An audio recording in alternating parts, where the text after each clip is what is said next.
It's on the radar, and I got my boy Blackway here. What up, bro? What up?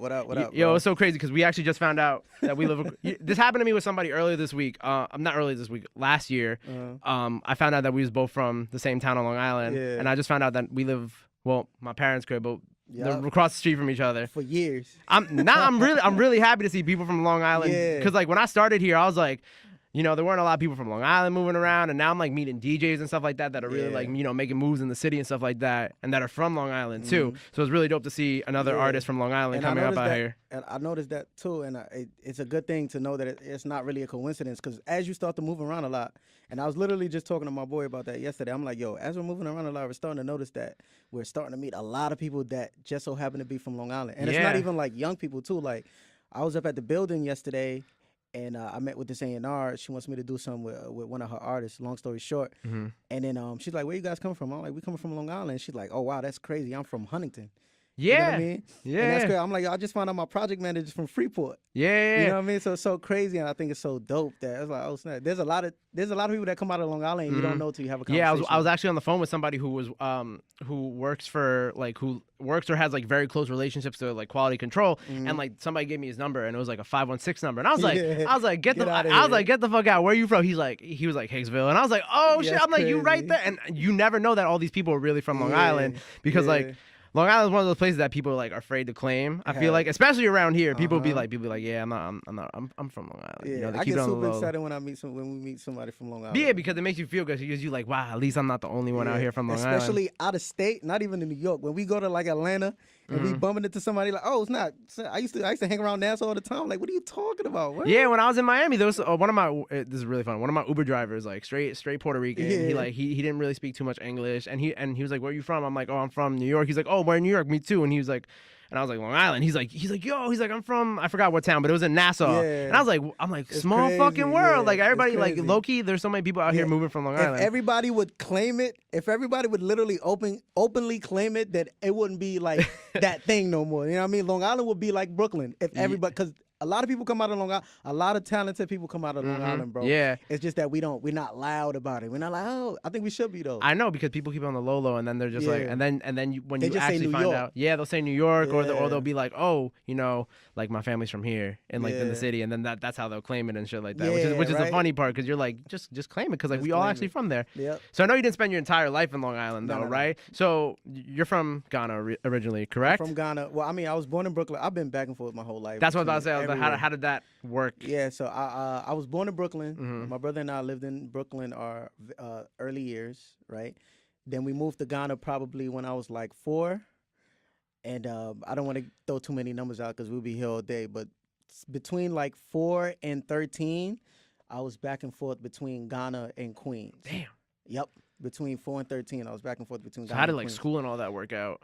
Man, I've been to a lot of schools. How many schools have you been to your whole life? Man, me and your including college. Me and your man's right. We all went to school. We all went to school together. So college, right? So you would say elementary school. Yeah. Middle school, high school.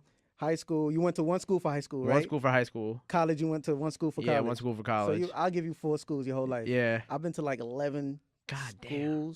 I want to say more. I'm only throwing a number because I haven't counted in a long time. And I forgot the number. It's just that many. I'm just throwing 11 out there, but I've been to 11 schools my whole life. Yeah. So what was it like going from school to school? Like, was it hard to like meet new people, or?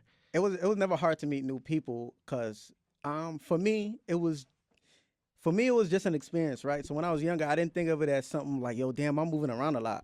When I was younger, I was just thinking of it as, yo, we got to go live here now. Oh, we got to go. Oh, I got a new school. I went to one school for one day. Wow. No bullshit. But that's like some army, like some like kids in the army where they get moved around a lot. They be in a school for like a week and then they go and then they're out somewhere else. When your parents split up and it's like you have one parent who's an entertainer and he moves around a lot, and then his wife is this like big business person and she moves around a lot, and my mom lives in the other side of the country and she wants to see me, so she wants me to spend some years with her. It's like, you know what I mean? And that's what it was. I ended up in South Africa for like a year and a half. Wow. Left and went back to South Africa again. Man, it was a lot. So when was like the first time you realized you had like this gift for music, or like your interest in music, kind of like came about or manifested itself? My interest in music came in 3rd grade is when I I wouldn't say it was my interest in music, but when I started experimenting, third grade is when I was really just experimenting. Okay, so experiment to me was listening to like my favorite rap songs and writing down the lyrics and making sure I memorized the cadences. Like I would memorize the lyrics, but I would memorize the cadences, the flows, and everything, right? And just literally imitate my favorite rap songs, right? Word for word, syllable for syllable, right? That would be me experimenting with it. I would say I took interest in my own creativity in fifth grade when I started writing my own raps. They were trash, obviously. Nobody, nobody in fifth grade is like a lyrical genius. They were trash, obviously, but I would also like freestyle off the head crazy. I'm so mad because I used off the head freestyling. I was way iller back then than I am now. I think I kind of lost touch with that, and I want to get it back because that's the essence of it. You know what I mean? But back then, I was crazy with it. You know what I mean? So that's when I'm like, you know what? Let me see what my pen is like. So over the years, since fifth grade, between fifth grade and now, I've just been penning crazy. And it's worked out. Yeah, it's worked out. So how did getting signed and all that? Like how'd that come about? Because I know you've been putting out music for like some time now. So yeah, I have been putting out music for some time. I put out my first mixtape in 2011. Broken Language, you know what I mean? That was when Dat Piff was the thing, you know what I mean? Threw it on Dat Piff, and a couple other blogs picked it up. I think new hip hop or something, like not hot new hip hop, but whatever was like before. Like a different blog picked it up. It was like hip hop something. A few other blogs picked it up because they were fucking with it. Cool. And ever since then, I dropped maybe 2 other projects between my first mixtape and when I actually got signed. I got signed about 1.5 years ago, and that was through my management now, Diop Agency. I linked up with them 2 years ago, Zah? I linked up with them. I got it sometimes because I get the numbers fucked up. I linked up with them 2 years ago in Atlanta through somebody else who's also a part of my management. He was very close to Amina Diop.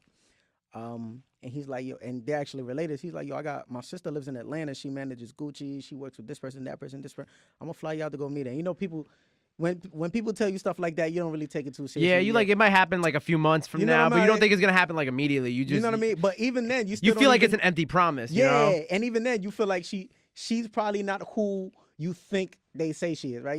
She's probably just this regular girl that works in a building that, you know what I mean? So that Gucci also happens to like, recording or some shit. So he's like, yo, we going to Atlanta randomly, all right? So we end up in Atlanta.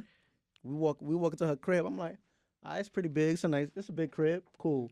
You know what I mean? That's a good sign. Does she have some plaques on the wall? No, not in the crib, in her office. Oh, okay, I got you. In the crib is just, you know what I mean? It's a family crib. You walk in there, I'm like, oh yeah, she got, you know what I mean? Nice little big crib, cool. We chilling in the backyard. She walk outside. She like, let me hear some music. Start playing her some music, just telling her about start playing her music. And at first she seems interested, right? Well, she's impressed, but I wouldn't say she was interested. I would say she was more so trying to figure out what to do with me. Because I guess you could say, considering like the artist that she had on her roster, it's like it's completely different from what I had to offer. You know what I mean? Got you. Like in terms of sound? In terms of sound, nothing else. Like literally in terms of sound. You know what I mean? She has like Atlanta trap rappers, right? This and this, and my sound's completely different. You got something like completely unique that she's never like really like dealt with before. Really. So she's like, she's like, nah. She's like, this is dope, but I mean, what you need from me? What do you? Because it's not like she didn't know what to do with me. She knew like, I had management and all of that. So she's like, but what do you want from me? And I was like, me personally, I just wanted you to hear my music and see and ask you what you can do for me. I'm like, I don't even know who you are. You know what I mean? And she's like, all right, leave me a few songs and I'll see what I can do, right? So we left her a few songs.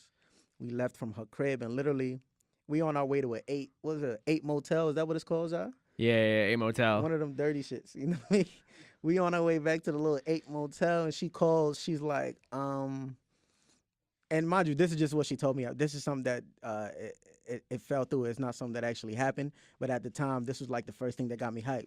She called me. She's like, yo, she's like, send me a few more songs. I just got off the phone with Rita Oren's Alex manager. Oh wow. And they might want you to work with them on like a few records. Like so like you'd be like writing for them? Yeah, I'd be like just, you know what I mean? And I was like, Oh shit! Because I feel cool. like that's how a lot of people get their start. Like yeah, Partisan you know what I mean? Fontaine, Yeah, for exactly, example. yeah. Like he worked with Kanye and Cardi, Exactly, and now you know he's what I mean? he's his own artist. You know Exactly. So I was like, oh shit. So we sent her a bunch of shit. I mean, then again, you know what I mean? Things happen. You know what I mean? But it's like even from that alone, her interest opened a whole lot of doors. And long story short, you know what I mean? Walked into a bunch of offices. She linked me up with a bunch of different people. I worked with a bunch of different people, producers. Built the catalog. Really honed in on my skill, my own personal versatility, you know what I mean? And, you know what I mean? A year later, for me, we at Republic. And the rest is history. Yeah, and the rest is like, I'm here now. So, off air we were talking about, like, you said that you might want to move to Atlanta one day. It's like, did you kind of like grow into like, make like, not enjoying the Atlanta trap sound, but like, do you like find yourself incorporating that into like your own music now and all that after spending so much time there? I mean, me personally, I listen to everything. As far as what I incorporate into my sound, it just depends on what vibe I'm in. You know what I mean? Because, like I said, like if you listen to like the kind of music that I make today, and you listen to like the kind of music that I started making with like my first mixtape, like the growth and the change is crazy. Because as the years went by, I just like kind of expanded and just experimented even more with like different sounds and different genres and stuff like that. So honestly, and that's because I listen to those genres and I listen to everything. You can even ask me and Keys be sitting in if it's a random day, we in the car, we bumping Z100. If we tired of, if we don't know what to look for on Spotify, and we like, yo, man, I'm tired of trap today. We throw it on Z100 and really vibe out and really. I mean, Z100 play hip hop now. No. But for the most part, we're not even looking for that. No, I know what you're saying. I know what you're saying. You know what I mean? We're looking for. I feel you. Sometimes you just want something different. Exactly, and we break records down. Like it's like a session for us. You know what I mean? We sit in the car and we break records down. We're like, oh, we see what she did right here. Oh, that. You know what I mean? And we really and then take notes because that's what we started off doing. That's what I started off doing with people like Eminem.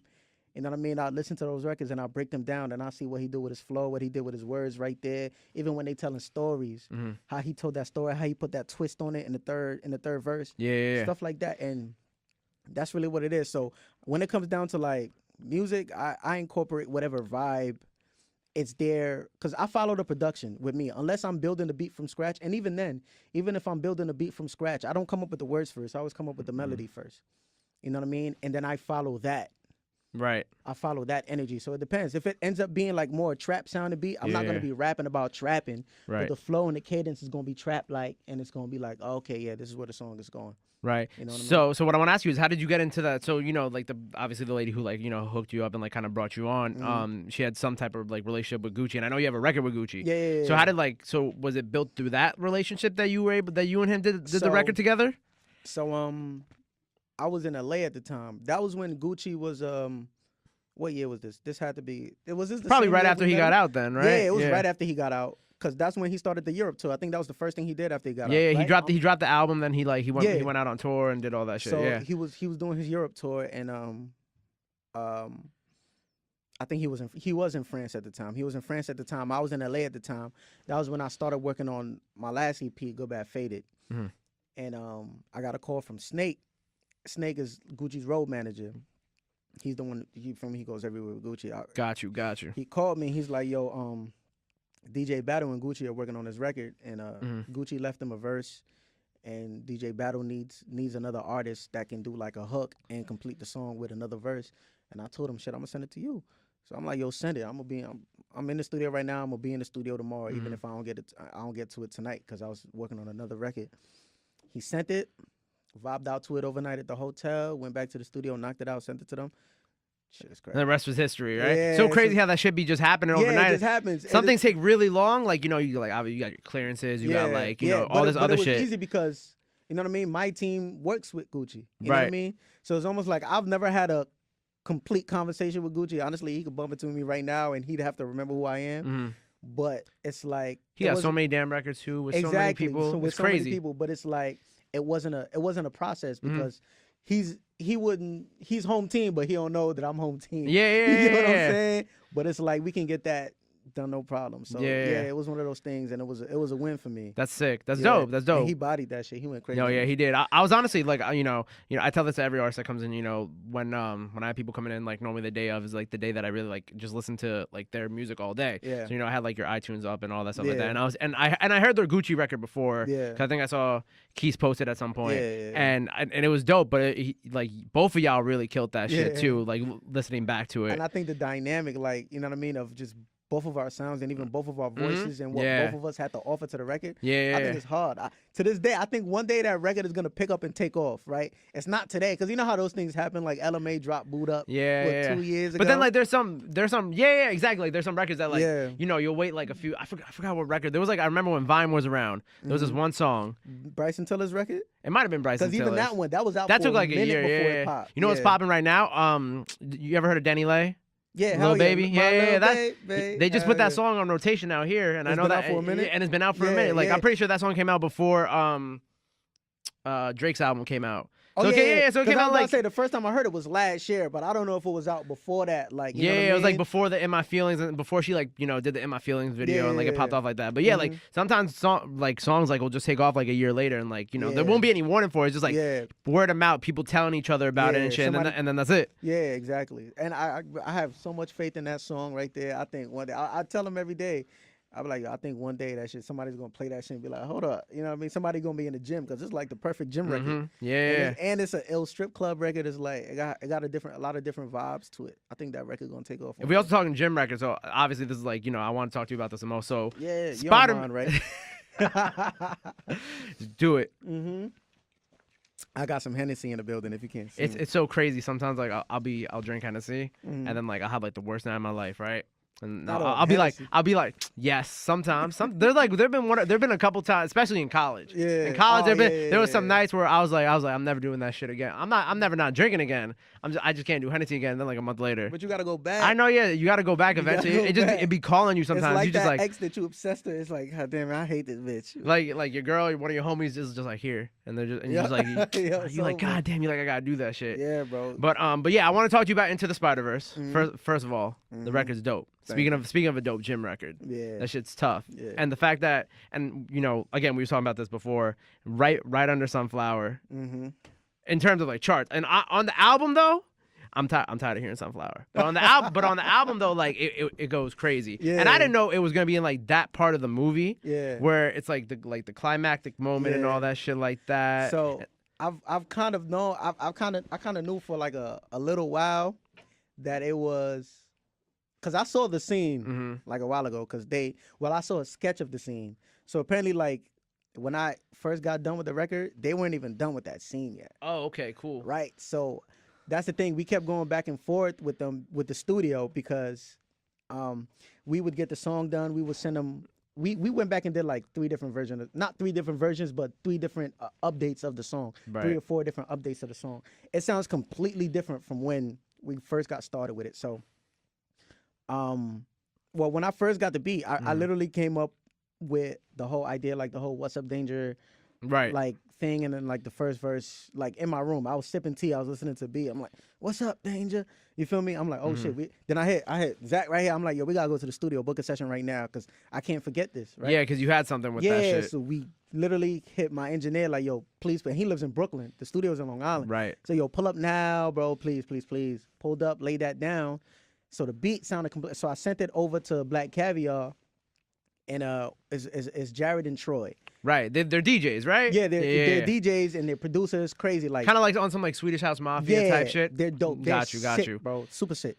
So Jared hits me back and he's like, "Yo, man, you nailed it." Right? So he's like, "Yo," so I'm gonna build on it because I see what you did right there. So let me build on it and send it back to you. So he sends it back to me, and it sounds completely different. It sounds so different. I was almost scared. I'm like, is this still gonna hit? You know what I mean? Like, is this still the same song that, you know what I mean? So we sent it over to the studio, waited probably like 2-3 days, right? I'm like, damn, they don't like it. Like, what's going on? We ain't hear back yet. Because before then, they were on our ass, like, "Yo, what's up? Y'all got the song? Y'all got the song?" Yeah. You feel me? Sent it right to them. Then we got the call, like, "Yo, you guys are free to do a conference call?" It's like, yeah. Did the conference call. we love the record. That's dope. Yeah, like we love the record. We just need you to build on this, add like a thing here and a thing. I'm like, oh shit, okay. So for a very long time, everything that they needed wasn't from me. They didn't need any more vocals. They needed more stuff into the music. From them, yeah. That's their part. You know what I mean? That's their world. So they see. I always wonder how, like, you know, because like when I think of songs that play into big moments of movies, you know, I off the top I just think of like, you know, Linkin Park and the Transformers series. You feel me? Because like they always had like that record was like that record for that movie. You know what I'm saying? And that's what I feel like that your record was for this movie because it was like during the most like obviously important part of the movie. And I had no idea that like that scene wasn't even. I thought when I think of like when they approach artists, you know, as like yourself to like do records for these movies, I feel like they show them the scene and they're like, nah, you gotta build it like. I don't know if that's how they usually do it, but with us, how it started was, this is what they told us, right? They said they need a record for, initially they said they need a record for the soundtrack album, right? That's what we thought we were making, right? So off rip, well, that's what I thought I was making, right? So off rip in my head, I'm like, all right, I'm making a soundtrack. At least I want something that'll fit the vibe of the movie. I'm gonna make a few references to Spider-Man, you know what I mean? I like tall buildings, so I can leap off of them. You know what I mean? Stuff like that. I'm like, yeah, I'm gonna throw a little stuff in there, but it's still relatable to right, yeah. You know what I mean? Because you gotta like play both sides. Like you want it to be a good record, but you also want it to fit into like the movie. You know what I mean? So I'm like, all right, so I'm gonna play with that a little bit. So we did that. They loved the record. Then next thing I know, they signed me up for this thing where it's like, I can't even remember the name of it because I don't even use it anymore. But it's like this exclusive thing where they update the scene of the movie in there. They sent me up a whole account. They're like, don't share this with anybody. This is for your eyes only. So I'm literally watching the scene that was in the movie. So it's like something from like one of the editors of the movie. Yeah, like, right, exactly. So it's just like playing you what they already have. Yeah, they're like, so this is what we're doing with the song. So what they were doing was they were building the scene around the song. Right? I thought it was for the soundtrack. I thought it was for the album. Yeah, you didn't know that they was going to do all that with it. So they start building a scene around the song, right? So I'm looking at this shit. I'm like, you know what I mean? So now they're like, all right, so these parts right here, we need you to do this with the song and this with the song. So I'm looking at Black Caviar like, yeah, I'll go ahead and do that with the song. And then finally they said, so the bridge, the Can't Stop Me Now, that wasn't in the original version.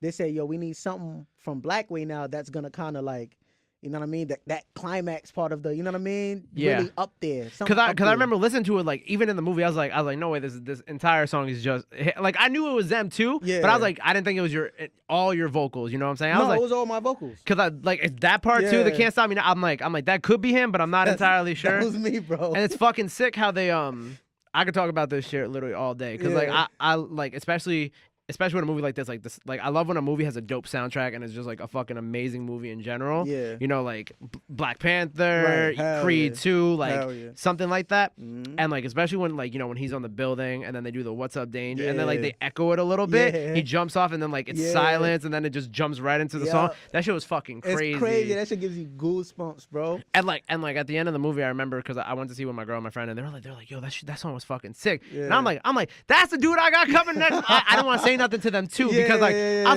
was like that's the dude from Long Island who I got coming in next month. They're like get the fuck out. And then I remember like I've been listening to that song when like sometimes when I'm at the gym, and then like I got other people like sending me the song. They're like, "Have you heard this shit?" And I'm like, yeah. I'm like, it's dope. And like I remember I was on like the iTunes chart, and I think it literally like Sunflower, and then you, and they made your song the first song on the album. You know what I'm saying? So like people press play on that album. Your shit's the first one to come up too. It's so funny too, right? Because right before they made the soundtrack order, right before they posted that. I was literally in the car with Zach right here, bro, and he'll tell you. We like, yo, son, what number you think the song gonna come in? And we like, I don't know. I was like, yo, I think that's gonna be the intro. He's like, yo, I think it's gonna be the intro too. But the thing with me is, and they tell you, I don't like to get excited. I don't like to get my hopes up about anything. Yeah, no, because then like. Because like at the end of the day, like if it does happen, it's like a surprise to you. But you also set yourself up so you won't be disappointed. Exactly. So with anything that we talk about, even if it's like a dope thing, I'll be like, yo, I ain't going. I don't care. Y'all can talk about it. I'm not gonna talk. So we'll talk about it for 2 seconds and I'll leave it alone. They'll tell you. So it's like, yo, I think it's gonna be the intro. Then literally like day after, bro. Yo, who noticed it first? Me or you? I think I noticed it first, right? I think I sent them a screenshot. I'm like, yo, you see what's at the top right there? That's dope. Yeah, that's gotta be and you know, listen to the album. Like, I couldn't think of like another song that they could put at number one besides, you know, Sunflower. Like, I hate to go back to it, but it sets the tone for the album and the movie too. So, what was it like going to the premiere and shit like that? It was dope. The premiere was dope. I'm man. sure like when that scene happened, you was looking around, you was like, yo, you know what's funny? You want to see who you caught with like their mouth down and shit like that. Like, yo this shit was. The scene got a standing ovation. So let me tell you, right? So I'm sure your man's was in the back, like, yo, bro, that's his record.